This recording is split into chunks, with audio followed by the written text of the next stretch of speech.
KTR birthday సందర్భంగా మహేశ్వరం నియోజకవర్గం general secretary Murukutla Aravind Sharma, division అధ్యక్షుడు పెండియాల నగేష్ ఆధ్వర్యంలో ప్రైమరీ ఉర్దూ స్కూల్లో నోట్బుక్స్ పంపిణీ చేశారు. హైదరాబాద్ను విశ్వనగరంగా మార్చే క్రమంలో అనేక అభివృద్ధి కార్యక్రమాలు చేపట్టారని తెలిపారు. విజనరీ ఉన్న నేతగా, తండ్రికి తగ్గ తనయుడిగా కేటీఆర్ తెలంగాణ ప్రజల గుండెల్లో నిలిచిపోయారని చెప్పారు అరవింద్ శర్మ.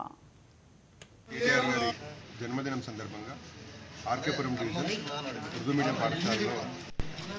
నియోజకవర్గం ప్రధాన కార్యదర్శి మూరుకుంట్ల అరవింద్ శర్మ ఆధ్వర్యంలో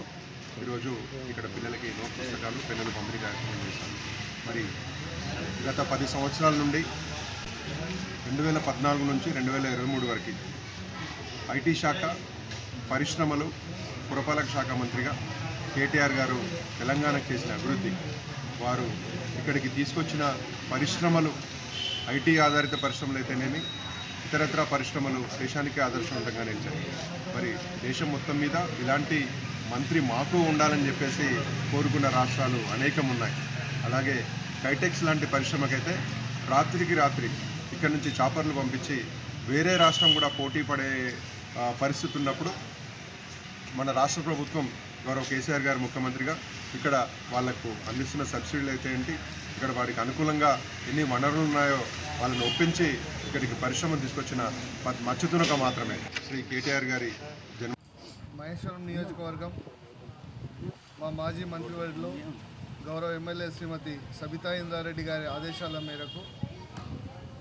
ఆర్కేపురం డివిజన్ పార్టీ అధ్యక్షుడు పెండియాల నగేష్ గారి ఆధ్వర్యంలో ఈరోజు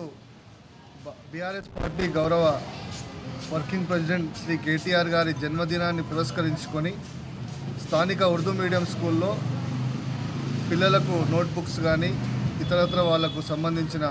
విద్యకు సంబంధించిన పెన్నులు కానీ, పెన్సిల్ కానీ ఈరోజు గిఫ్ట్ ఏ స్మైల్లో భాగంగా ఈరోజు వారికి అందించడం జరిగింది. ఈరోజు మనకందరు కూడా తెలుసు, గత 10 ఏళ్ళు కేసీఆర్ గారి సారథ్యంలో కేటీఆర్ గారు వివిధ శాఖలకు మంత్రిగా ఆ రోజు నుంచి 10 ఏళ్ళు హైదరాబాద్ని ఏ విధంగా డెవలప్ చేసిండో, అదేవిధంగా తెలంగాణ రాష్ట్రానికి బహుళజాతి కంపెనీలను తీసుకొని వచ్చి ప్రత్యక్షంగా, పరోక్షంగా యువతకు